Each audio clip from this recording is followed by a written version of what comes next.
नवरात्रि बाहर भी सेलिब्रेट करनी है और अंदर भी सेलिब्रेट करनी है। हम अष्टभुजाधारी देवी माँ कहते हैं। अष्टभुजाधारी एक्चुअल में उसका जो आध्यात्मिक अर्थ है, जो स्पिरिचुअल सिग्निफिकेंस है, वो ये है कि हर एक आत्मा के अंदर अष्ट शक्तियाँ हैं, हर एक आत्मा के अंदर 8 पावर्स हैं। और जितना मैं आत्मा शक्ति परमात्मा को याद करती हूँ तो वो जो 8 पावर्स जो हमारे अंदर ऑलरेडी हैं वो इमर्ज होती हैं। उन पावर्स को यूज करना है, उसका यादगार ही अष्टभुजाधारी देवियों के चित्र बनाते हैं। परमात्मा हमें स्मृति दिलाते हैं कि हर आत्मा के अंदर अष्ट शक्तियां हैं। अब उन अष्ट शक्तियों को यूज कहाँ करना है? असुरों को खत्म करने के लिए। अब असुर कौन है? असुर हैं हमारे अंदर की नेगेटिविटी, हमारे अंदर के विकार। हम नवरात्रि पर शक्तियों का आह्वान करते हैं। शक्तियों का आह्वान कब किया जाता है? जब जब नेगेटिविटी होगी, जब जब असुरों को मारना होगा। शक्तियों का आह्वान कोई एक्सटर्नल नहीं है कि बाहर करना है। शक्तियों का आह्वान अपने ही भीतर करना है। अपनी आंतरिक शक्तियों का आह्वान करो। Each power is already within the soul. उनका आह्वान करो। शक्तियों का आह्वान अब करना है। जैसे कहते हैं कि शक्तियों ने असुर पर विजय प्राप्त की, तो वो जो शक्तियां हैं जो हमारे अंदर ऑलरेडी हैं, उनको यूज करके हमें अपने आसुरी संस्कारों पर विजय प्राप्त करनी है। और उन विकारों पर विजय प्राप्त करने के लिए अस्त्र शस्त्र भी दिखाते हैं। गदा, त्रिशूल, शंख, तलवार। जैसे कहते हैं कि देवताओं को असुरों से बचाने के लिए शक्तियों का आह्वान हुआ, तो शक्तियों का आह्वान भीतर करना है। और जो अंदर के देवताई संस्कार हैं, जो आत्मा के ओरिजिनल संस्कार हैं, शांति, प्यार, खुशी, उनको जागृत करना है और उनको अपने आसुरी संस्कार, काम, क्रोध, लोभ, मोह, अहंकार पर विजय प्राप्त करवानी है। तो सारे असुर कहाँ हुए? मेरे अंदर। और देवताई संस्कार भी कहाँ हैं? मेरे अंदर ही। जैसे देवी देवताओं की महिमा गाई जाती है, उसमें क्या कहते हैं कि देवी देवताएं अहिंसक हैं।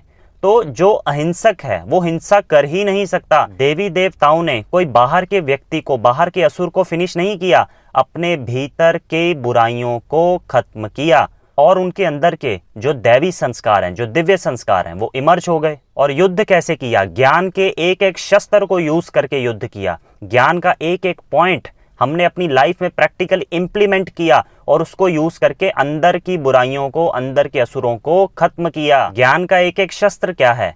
कर्मों की गुह्य गति को जान करके कर्म करना, अच्छे कर्म करना, एक्सेप्ट करो, बातों को लेट गो करो, बीती को बिंदी लगाओ, हर चीज के लिए आई एम रिस्पॉन्सिबल। इसलिए हर एक आत्मा अपने अंदर की शक्तियों का आह्वान करे और शक्तियों का आह्वान करने के साथ परमात्मा शिव को याद करे, क्योंकि शिव से ही ज्ञान के शस्त्र प्राप्त होंगे और शिव से ही आत्मा को ताकत मिलेगी, आत्मा में शक्ति भरेगी, बल भरेगा।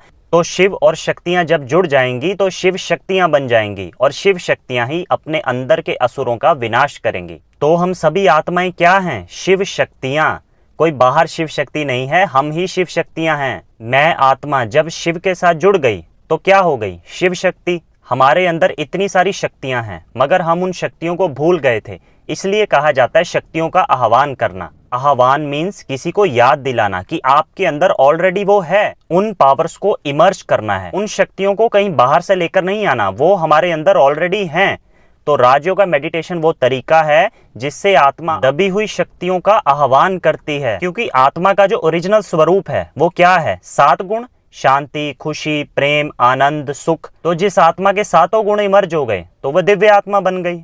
तो ये दिव्य आत्मा शुरुआत में सतयुग में थी। तो जैसे जैसे उतरती कला हुई, हम जन्म लेते रहे, सतयुग से त्रेता युग, त्रेता युग से द्वापर युग, द्वापर युग से अब कलयुग, तो आत्मा की बैटरी कम होती गई। और कलयुग एंड तक, यानी जो अभी समय चल रहा है घोर कलयुग, इस समय आत्मा कैसी हो गई? मैली हो गई। उसमें काम, क्रोध, लोभ ये सब आ गया। लेकिन आत्मा ओरिजिनली कैसी थी? डिवाइन थी, 100% चार्ज बैटरी।